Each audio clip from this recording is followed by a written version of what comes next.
विश्व आदिवासी दिवस मनाया जा रहा था, तब ये खबर दाहोद से सामने आई है, जहां पर विश्व आदिवासी दिन की रैली में काफी ज्यादा हंगामा मच गया था और इसे लेकर पुलिस भी बुलानी पड़ी थी। दरअसल आम आदमी पार्टी के नेता जो है वो डीजे के साथ आए थे, जिसके बाद ये हंगामा शुरू हुआ।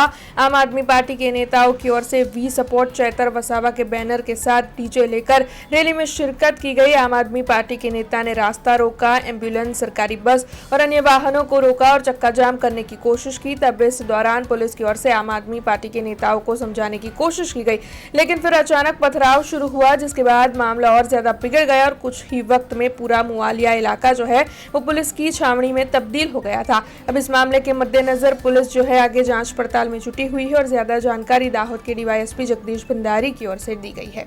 आज रोज दाहोद शहરની અંદર 9 ઓગસ્ટ નિમિત્તે વિશ્વ આદિવાસી દિવસ નિમિત્તે રેલી નીકળી હતી। રેલી બે જગ્યાએથી છે, એક ગોધર રોડ અને એક ઝાલોદ રોડ। બંને રોડ ઉપરથી વિધિ કરી, ધાર્મિક વિધિઓ તમામ પૂર્ણ કરી અને 12:30 આસપાસ બંને જગ્યાએ રેલી નીકળી ગઈ હતી। ત્યારબાદ લગભગ 2 વાગ્યાના આસપાસ સમય પહોંચવા આવ્યા ત્યારે જે રોડ ગોધર રોડ ઉપરની રેલી હતી એ રેલી જનતા ચોક આસપાસ પહોંચી ગઈ હતી અને જે ઝાલોદ રોડ રેલી હતી એ રેલી બસ સ્ટેન્ડ સુધી પહોંચી ગઈ હતી। ત્યારબાદ કોઈપણ પ્રકારની પૂર્વ જાણ કે પૂર્વ મંજૂરી કે જાણકારી સિવાય આમ આદમી પાર્ટીમાંથી અમુક લોકો અને એમના અમુક સમર્થકો આઈ સપોર્ટ ચૈત્ર વસાવાના બેનર સાથે અને અન્ય લોકો આવી અને જે મુવાલિયા ક્રોસિંગ વિસ્તાર છે ત્યાં આવીને રસ્તો જામ કર્યો હતો। એમાંથી એક વ્યક્તિ પોતાની ગાડી પણ રસ્તામાં આડી મૂકી હતી અને અન્ય વ્યક્તિઓએ પોતાના લોકો દ્વારા ડીજે વગેરે આડું મૂકી અને રસ્તો જામ કર્યો હતો, જેના થકી મુવાલિયા ક્રોસિંગ વિસ્તારની અંદર એક એમ્બ્યુલન્સ પણ ફસાણી હતી અને સરકારી અમુક બસો પણ ફસાણી હતી અને અમુક લોકો હતા એને સરકારી બસોના પેસેન્જર ડરાવવાનો પણ પ્રયત્ન કર્યો હતો। આ તમામ બાબત અમારા જે પીએસસી છે જગ્યા ઉપર આવી લોકોને સમજાવી અને તાત્કાલિક રસ્તો ખુલ્લો કરવા અને ત્યારબાદ અન્ય જે પ્રક્રિયા કરેલી છે આગળની એ શરૂ રાખવા માટે વિનંતીને સમજાવટ કરી હતી।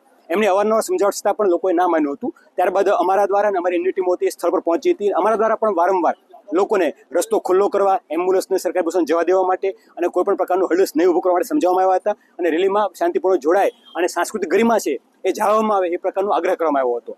તેમ છતાં લોકોએ નહીં કરી, અમુક એ પૈકીના આગેવાનો લોકોને ઉશ્કેર્યા હતા અને ઉશ્કેરાય અને રસ્તો બ્લોક કરવાનો પ્રયત્ન કરી અને માથાકૂટ કરવાનો પ્રયત્ન કરતો। આ અન્વયે પોલીસ દ્વારા જરૂરી કાયદેસરની કાર્યવાહી કરી લોકોને હાલમાં વિખેર્યા છે અને આગળની પ્રક્રિયા છે હાલમાં ચાલુમાં છે। Thank you.